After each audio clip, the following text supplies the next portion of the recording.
पासून घराचं अंतर 2 किलोमीटर पर्यंत आहे त्या विद्यार्थ्यांना ही सायकल आपण देत असतो। आजही ह्या 12 सायकल मांडलेल्या आहेत, ह्या आपल्या शाळेच्या नाही आहेत, ह्या पंचायत समिती आंबेगाव यांच्या माध्यमातून इतर गावांसाठी आलेल्या आहेत। त्याचा शुभारंभ थोड्याच वेळामध्ये आदरणीय नामदार वळसे पाटील साहेब आणि तालुक्याच्या बीडीओ कोले मॅडम यांच्या उपस्थितीमध्ये होणार आहे। तालुक्या आपल्या शाळेमध्ये स्वयं अभ्यासिका एक सुरू करण्यात आलेली आहे। मुलं आता प्रत्येक वर्षी आपल्या स्वतःचा एक काहीतरी एसे लिहून, निबंध लिहून, कविता लिहून त्या वर्गाचं एक पुस्तक तयार केलं जातं। वर्ग शिक्षक त्या पुस्तकाला नाव देतात आणि ते पुस्तक लायब्ररीमध्ये कायमस्वरूपीचं ठेवलं जातं। एखादा विद्यार्थी इथून शिकून पुढे मोठा झाल्यानंतर कधी जर लायब्ररीत आला तर तो त्याच्या वर्षाचं ते पुस्तक काढून पाहू शकेल की मी त्यावेळेस काहीतरी लिहून ठेवलेलं आहे। नन्ही कलीचे योजनेच्या माध्यमातून 200 विद्यार्थ्यांना महिंद्रा कंपनीच्या माध्यमातून शैक्षणिक साहित्य मोफत मिळालं। मॅजिक बस फाउंडेशनच्या माध्यमातून खेळाचं साहित्य प्राप्त झालेलं आहे। आणि बऱ्याच वेळा आपण सकाळी उठल्यापासून तर रात्री झोपेस्तोपर्यंत मनामध्ये अनेक विचार येत राहतात।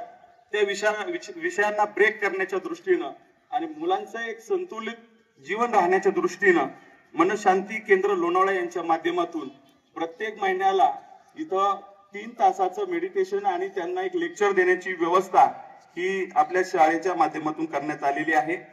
स्वयं अभ्यासिकेच्या साठी 10वीच्या प्रशिक्षकाला 3000चं मानधन, अशा अनेक गोष्टी करण्याचा प्रयत्न नामदार वळसे पाटील साहेब यांच्या नेतृत्वाखाली आम्ही सर्वजण करतो।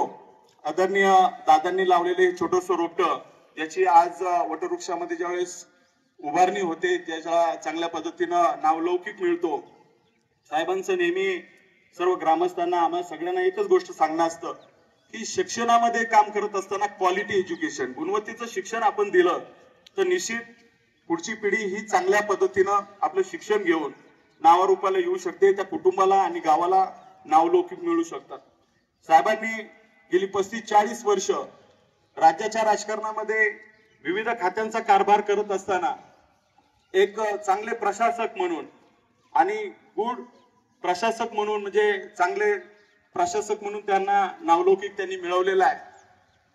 त्यांच्या नावाला शोभेल, आपल्या गावाला शोभेल अशा पद्धतीचं कामकाज हे संस्थेच्या माध्यमातून आणि विद्यालयाच्या माध्यमातून होतच आलेलं आहे।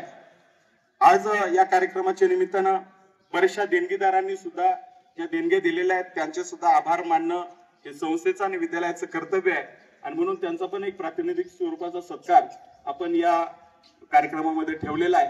अधिक काही न बोलता आधी